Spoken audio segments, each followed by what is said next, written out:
예, 민법 조문 읽기의 제2편 물권에서 1장 총칙, 2장 점유권 읽었고 3장 소유권, 4장 지상권, 5장 지역권 읽었고 이제 제6장 전세권 읽을 차례입니다.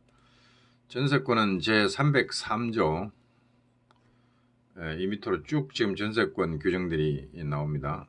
제303조 전세권의 내용. 전세권자가 되려고 하면 이렇게 해야 됩니다. 전세금을 지급해야 됩니다. 전세금을 지급. 전세금이 있어야 전세권이 가능해집니다. 전세금을 지급하고 타인의 부동산을 점유. 자기 부동산 같으면 전세 낼 필요 없죠. 자기 부동산은 자기 쓰면 됩니다. 그냥 211조에서 자기 소유물을 사용수익 처분할 권리가 있고 사용수익할 수 있는데 굳이 자기 부동산에다 전세권을 놓고 이런 이상한 일은 하면 안 됩니다. 자, 타인의 부동산을 점유. 타인의 부동산을 점유한다고 하면 뭐 이미 사용수익을 위한 기초죠. 이어서 점유하여라고 했기 때문에 점유할 권리가 되는 겁니다. 전세권자는 점유할 권리가 있죠. 왜? 타인의 부동산을 점유할 수 있다고 했으니까요. 점유하여 그 부동산의 용도에 따라야 됩니다. 주택을 빌려놓고 창고로 써버리고 그러면 안 되죠. 창고를 빌려서 주택을 쓰면 안 되냐고요. 그건 알아서 하시고 여하튼 용도에조차 쓰세요. 삐딱선을 타지 마세요. 왜 자꾸 삐딱선을 타요? 용도에 쫓아 쓰라면 용도에 쫓아 쓰면 되지.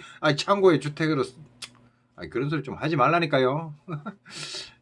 용도에 쫓아 쓰세요. 용도에조차 사용수익. 그렇죠. 이게 용익 물권입니다. 사용수익 할 수 있다. 그러니까 타인 소유자인 그 부동산의 소유자로부터 211조 권능 중에 처분 권능은 남겨두고 사용 권능, 수익 권능을 자기한테로 옮겨옵니다. 그 대신에 뭘 줬어요? 전세금을 지급했죠. 전세금을 지급한 대신에 그 부동산을 점유하고 그 부동산을 용도에조차 사용 수익하며 그 부동산 전부에 대하여 일부가 아닙니다. 그 부동산 중에 일부만을 전세로 빌리더라도 그 전부에 대하여입니다. 왜냐? 건물이 경매 넘어가면 전부 다 팔리지 쪼가리 나눠 팔지 않잖아요. 부동산 전부를 다 팔잖아요. 경매할 때. 그러면 그 전부에 대해서 그 중에서 돈 받은 거 전체에 대해서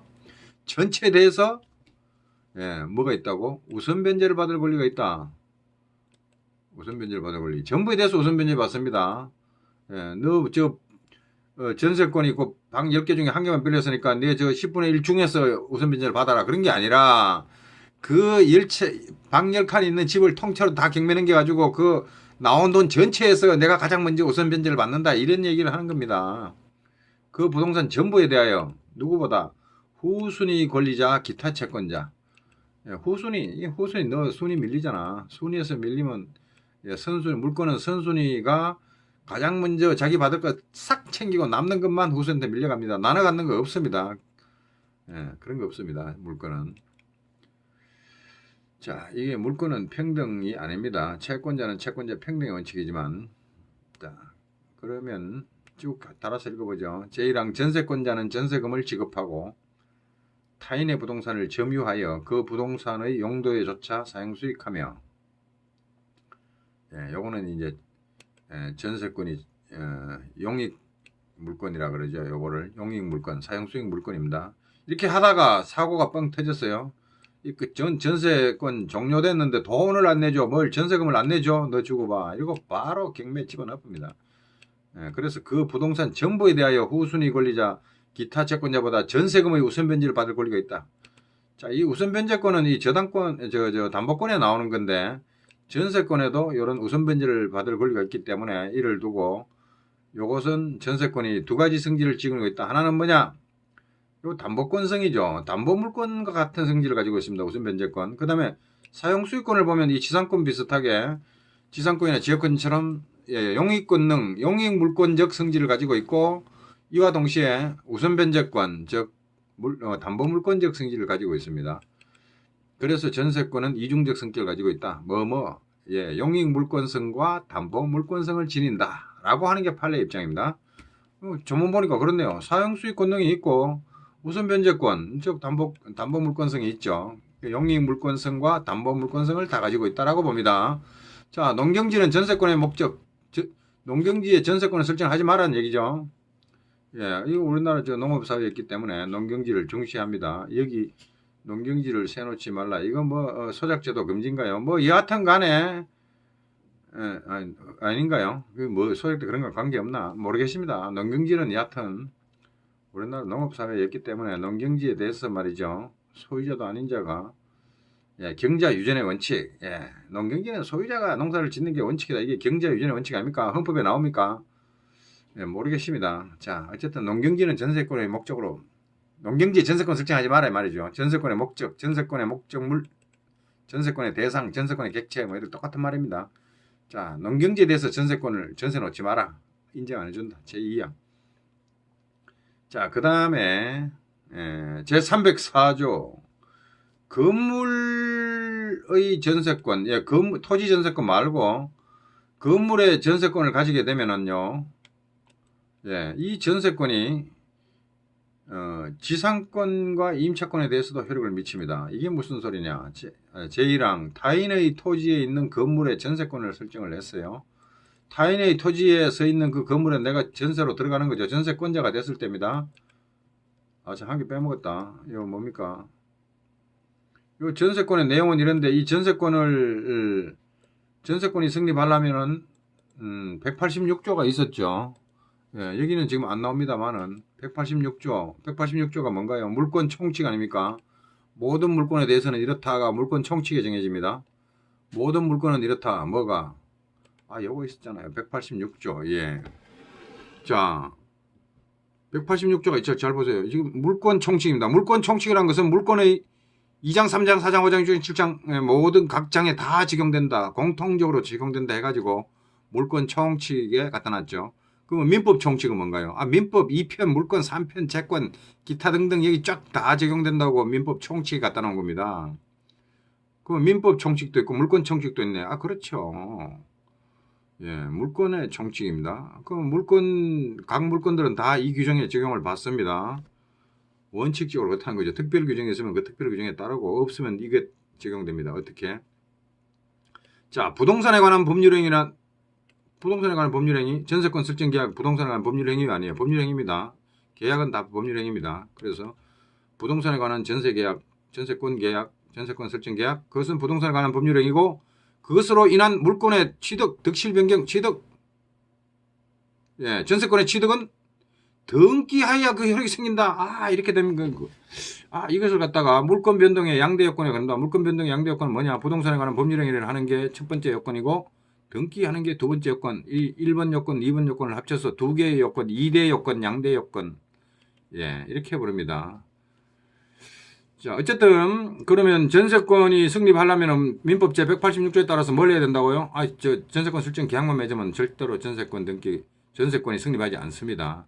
전세권 설정 계약이 존재할 뿐이죠. 거기 플러스 등기, 그걸 들고 가가지고 등기소 가지고 부동산 등기를 딱 해야만 등기 신청서를 딱 접수하는 순간에 등기 안 됐는데 나중에 등기가 되면 등기 신청서를 접수하는 순간부터 전세권이 성립했다고 봅니다. 자, 그래서 왜냐? 등기 효력은 접수 시부터 발생하거든요. 등기 안 됐는데 나중에 등기하면 소급해서 접수부터 등기된 걸로 본다니까요. 아, 참. 자, 이렇게 돼 가지고 제가 303조에서 한 가지 빼먹은 게 물론 조문에 없으니까 빼먹었죠. 빼먹기 쉽습니다. 왜냐? 186조가 여기 다 적용된다는 것은 거기서 배웠는데 303조 읽으면서 그 생각이 안 나버리면 그냥 뭐 전세권은 이렇게 되나 보다지. 그게 아니고 전세권 설정 계약을 체결해 가지고 전세권 등기를 하면 이렇게 할 수 있다는 거죠. 이렇게. 그게 전세권의 내용 아닙니까? 전세권의 성립 방법이 아니고 전세권의 성립 요건은 저 186조 물권 총칙 다 정해놨고 이제 그 다음부터 정하지 않은 것만 전세권이 정하면 되죠. 예, 전세권의 내용이 이렇다라는 것만 정하면 되는 거지 않습니까? 이렇게 되는 거고. 자, 그 다음에 타인의 토지에 있는 건물에 전세권을 설정해서 건물 전세권, 토지 전세권이 아니고 건물의 전세권을 설정해서 그럼 어떻게 되는데? 그러면 그 전세권의 효력이 그 건물에만 전세권을 설정했는데 이 물론 건물 전세권 했다는 것을 등기했다는 얘기죠. 전세권이 설정하면 전세권이 등기되면 그 효력은 어디에 미친다? 그 건물의 소유를 목적으로 하는 지상권, 지상권에서 건물 소유로 건물, 공작물, 수목 등을 소유하기 위해서 지상권을 설정할 수 있다고 했습니다. 그럼 지상권 승립하는 것도 마찬가지입니다. 지상권 설정 계약을 맺고 지역권 마찬가지, 지역권 설정 계약을 맺고 저당권 마찬가지, 저당권 설정 계약을 맺고 그 다음에 유치권은 아니고, 유치권은 아닙니다. 유치권은 저 법정이라 약정을 안 합니다. 그 다음에 질권은 공인중개사 시험에 안 들어간다면서요. 그렇더라 하더라도 질권 설정 계약을 맺고 뭘 한다? 부동산의 경우에 등기합니다. 동산은 등기 안 하고, 그 뭡니까? 인도, 간이 인도, 점유계정, 목적물 반환 채권의 양도, 그런 것이 공시방법이죠. 등기 대신에 동산은. 근데 지금 전세권은 부동산에 관해서 타인의 토지죠. 타인의 부동산 여기 있네요. 303조. 타인의 동산이 아닙니다. 타인의 부동산입니다. 이게 밑줄 쫙. 타인의 부동산. 타인의 부동산의 전세권, 타인의 동산의 전세권을 어떻게 설정합니까? 동산 전세권 안 됩니다. 타인의 부동산이라고 303조에 적어놨습니다. 자, 그래서 부동산은 토지 건물이 있는데 그 중에 건물의 전세권을 설정하면 그 건물의 소유를 목적한 지상권, 건물의 소유를 목적으로 한 지상권에 전세권의 효력이 미친다. 그렇군요. 그러니까 건물 전세권 등기만 딱 해버리면 자동으로 그 건물의 소유를 목적으로 하는 지상권이 만약에 있다면 그 지상권에도 전세권의 효력이 미친다는 겁니다. 또는 임차권. 무슨 임차권? 건물의 소유를 목적으로 한 토지 임차권이죠. 임차권이라고 써놨지만 그렇죠. 왜? 그 건물의 소유를 목적으로 한 요까지가 공통인수입니다. 인수분해 한번 더 할까요? 인수분해 세리 뺐다가 있어가지고 이렇게 건물의 소유를 목적으로 한 이게 공통인수죠. 건물의 소유를 목적으로 한 임차권에도 미친다. 자, 이렇게 생각하면서 제일 줄 읽어봅니다. 타인의 토지에 있는 건물의 전세권을 설정한 때에는 전세권의 효력은 그 건물의 소유를 목적으로 한 지상권 또는 임차권에 미친다. 제2항 전항의 경우에 전세권 설정자, 전세권을 설정해 준 사람 아닙니까? 건물 전세권자죠. 건물 전세권, 건물 전세권자. 이 친구가 말이요. 자기가 지상권을 설정했어요. 자기가 건물을 소유하려고. 그래놓고 그 건물을 전세를 놓은 겁니다. 자, 전세권 설정자는 전세권자의 동의 없이 그 지상권 임차권을 소멸하게 없애버리면 됩니까? 없앨 수가 없지요. 왜? 전세권이 효력이 미치고 있는데 지 마음대로 없애면 됩니까? 전세권이 이까지 장악을 했는데. 그렇습니다. 그래서 전항의 경우에 전세권 설정자는 전세권자의 동의 없이는 지상권 또는 임차권을 소멸하게 하는 행위를 하지 못한다. 하면 무효입니다. 이거 법이 못하게 했는데 하면 무효지. 여기까지 하고 다음에 305조입니다.